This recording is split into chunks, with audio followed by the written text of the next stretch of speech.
What's up, guys? I figured we haven't done a video on this in the past, so it's time to discuss renewable fuels, specifically diesel. So we just got back from a trip about a month or two ago, and in that video that I posted, I discussed Cenex, which has premium diesel. Now, I always try to look for good diesel fuel wherever I go. Out here in Utah, we don't have much options. All we have is Costco's diesel, which is what they call top tier. However, I don't know if they really increase lubricity, cetane, because they don't talk about it on their website. So regardless of that, when we travel, Cenex has premium diesel. They do raise that cetane number. They do add lubricity. So some people in the comment section on that video who live in California had mentioned that they have renewable diesel, which means they have a higher cetane number and other benefits that B20 gives you. However, I don't use B20 ever in my truck unless I'm traveling. That's like the only time I use it. And I'll explain why here in a second. But this truck, I try to use primarily for towing. If I drive this truck, I'm trying to obviously tow my trailer. So in that case, I'm typically towing long distance, right? Because we try to take this guy, if we can, in a black trailer. I want to go to a drag strip hopefully this year and see how that car does with all the upgrades that I've done. But yes, biodiesel has a lot of benefits, but it has major drawbacks. And if you're using that fuel, you need to understand and watch this video, because there are some steps you will have to take if that's all you have around you and you cannot obviously get other diesel alternatives. Now, I found this on a blog on AMSOIL, and it says here, providing a renewable option for diesel engines. Biodiesel is formulated from vegetable oils and animal fats. It blends up to 20% approved for use by many major engine manufacturers. Biodiesel presents some benefits over conventional ultra-low sulfur diesel fuel, but it also presents some challenges to diesel oil. And this is what I really want to hit on later on in this video. So it does talk about some of the benefits. So it does have an environmental benefit. So as you guys know, they have changed ultra-low sulfur diesel. So it doesn't have as much sulfur. So it can be more healthier for the environment. And that's kind of where biodiesel comes in, because it does increase lubricity right here.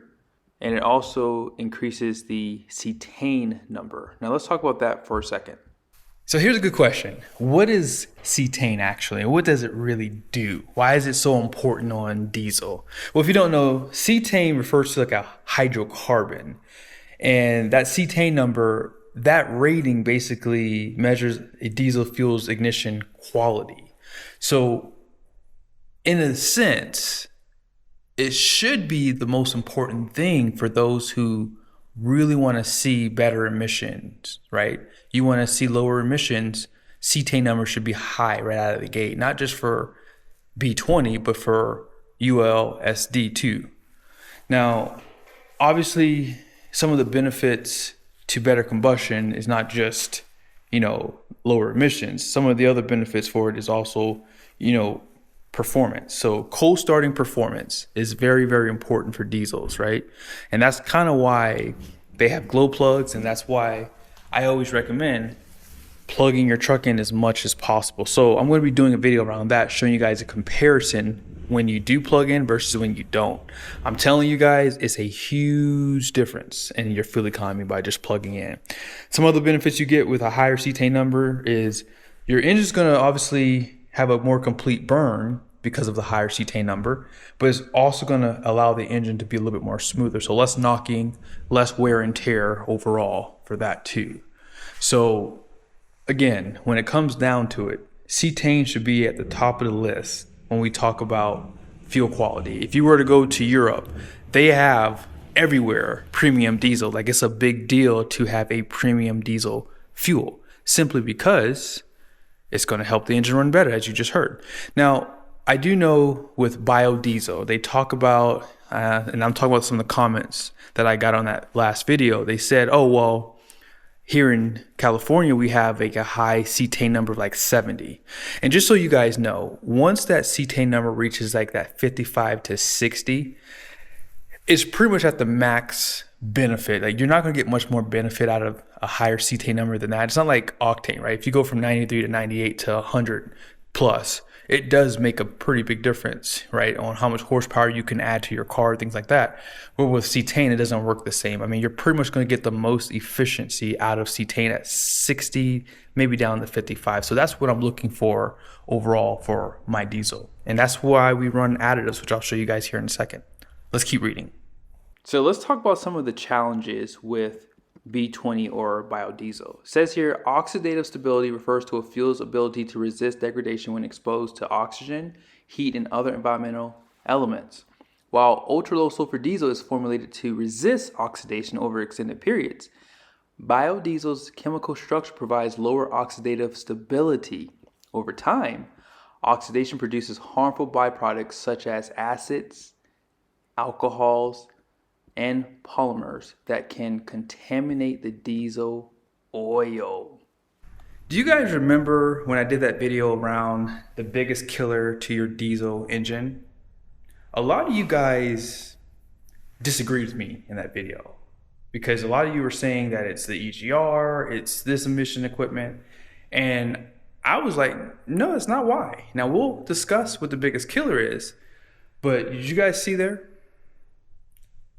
That right there is obviously your pros and cons. There's some great pros to biodiesel.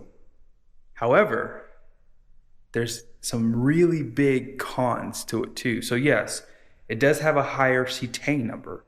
Lubricity is actually a lot higher, but it comes at a cost. Let's keep reading. It says here, biodiesel combustion generates more soot compared to ultra-low sulfur diesel, causing higher loading on the DPF and EGR system and increasing regeneration cycles. This introduces more contaminants and oxidative byproducts into the diesel oil. So what are some of the challenges? Oil degradation.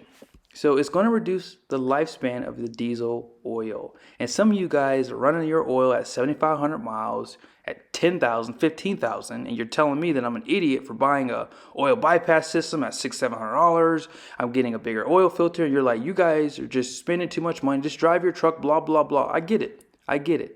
I've done a little bit more research than some of you guys out there. You're just going by what the owner's manual says, and I'm going by what keeps my truck on the road a little bit longer.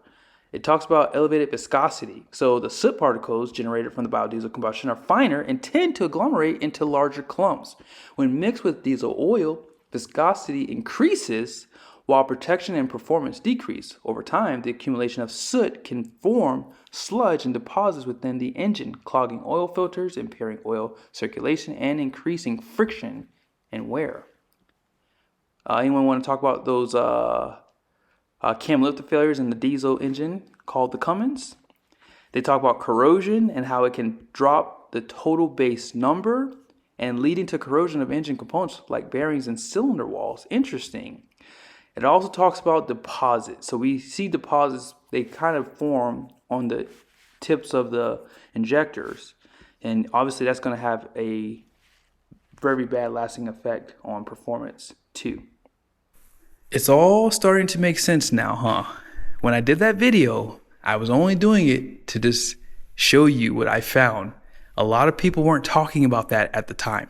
So I decided, let me do a video on this. I think this would be a good topic for people. And a lot of you guys were just disagreeing with me, just like how some of you guys disagree with me on this. I literally said, you can plug your truck in 40-degree weather and it will actually work.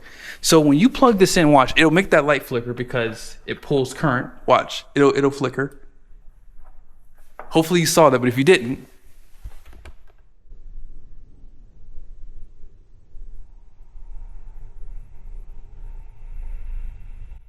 you hear that? This truck's been plugged in for 2 hours. And it does turn off, by the way, too. So once it gets to a certain temperature, it turns off because I plugged it in one time when I got home and it didn't come on. But look, what does that say? It says 62 degrees. So that thing works at 62 degrees. Now, someone said I'm doing too much. Blah, blah, blah. You're doing too much because you don't need to plug the truck in unless it's 0 degrees. It doesn't even work with that 0.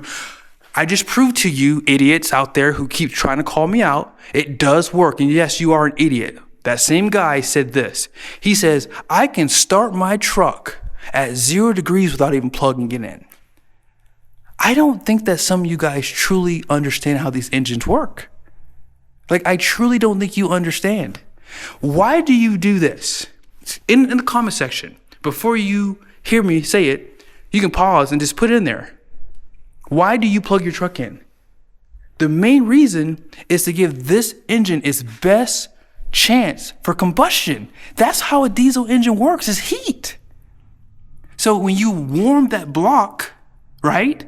By the way, it's nice and toasty under here too. This is warm. This radiator is warm. All the stuff is warm, including the block. But these engines need compression and heat.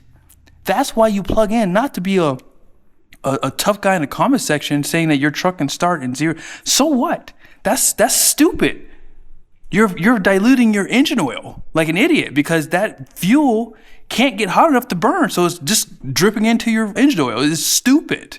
You're getting worse fuel economy, dummy. Like that is stupid. That's why I tell you guys, stop listening to some of these guys in the comment section. Some of these dudes just don't like me. So at the end of the day, when you watch these videos, I'm not always right, but I try to point you in the right direction. That way you can make an educated decision. I've never said I was an expert. I've never said that. I've never said I was an engineer. I never said I was a master tech. Nothing. All I do is get information offline and I post about it. Make your decision based off of that. That's it.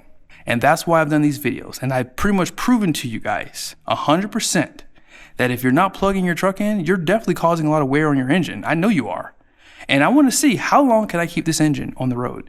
Will I have any failures? See, I've already committed to not going to dealerships anymore, not because they're not trustworthy, but because I want to do it myself and make sure it's being done. And that's kind of what I like about doing weight loss program. Because I know my warranty for my engine and transmission drive axle is kind of done, I pretty much do check my engine oil every day now. I check it every day. I just like to check it now. And by the way, I just did my front axle, transfer case, and rear axle. I did the fluid change. You'll see a video on that coming really soon. I just got the Banks diff cover. By the way, I have a promo code for Banks. And you guys know I have the Insane Diesel oil bypass. I use their oil because that oil bypass system filters down to 1 micron. Their additive package can flow through that. So that's why I use their oil with that bypass. And I have the PPE oil filter, which is like 3 times, 4 times, 5 times larger probably than the factory one that they give you on this truck. It's insane.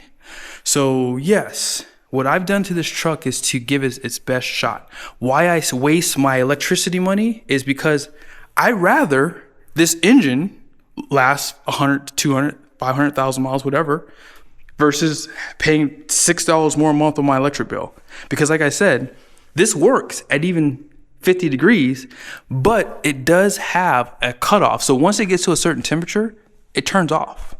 So again, I hope this video was helpful. Be sure to do an oil analysis. Everything I mentioned with Insane Diesel, the oil bypass, their oil. I also use their additive, which I'm not sold on their additive yet. I haven't noticed a big difference, but I like to run additive because it does increase lubricity and cetane. And oil analysis. If you're going to keep your truck long term, oil analysis and everything else that I mentioned. So yes, if you are wondering why people are having failures, it's because of those guys who start their truck at 0 degrees outside, thinking that their truck is like so tough.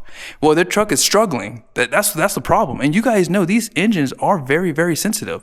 The reality is they are built better, but they're neutered by the stuff that the government has done to them. And by the way, isn't it funny how whenever the government helps us, biodiesel seem like a great idea because of the benefits, but look at the after effects of it. That's probably why trucks are having failures, guys. So again, if you're using B20, just know it has a lot more negatives to it, which is kind of the main reason why I try to avoid it, even when I'm traveling. But if I get it, I'm burning it out so fast it doesn't bother me. So yes, be sure to subscribe to the channel. Make sure bell notification on. And thank you guys for supporting the channel and being active in the comment section against some of these idiots. You don't have to attack anyone on my behalf, but if someone's saying something just absolutely stupid, respond to that. Like, hey, bro, what are you talking about? You don't know what you're talking about. Because some people are just giving bad information worse than me. My batting average is pretty dang good. I've helped more than I've hurt. So I'm gonna say.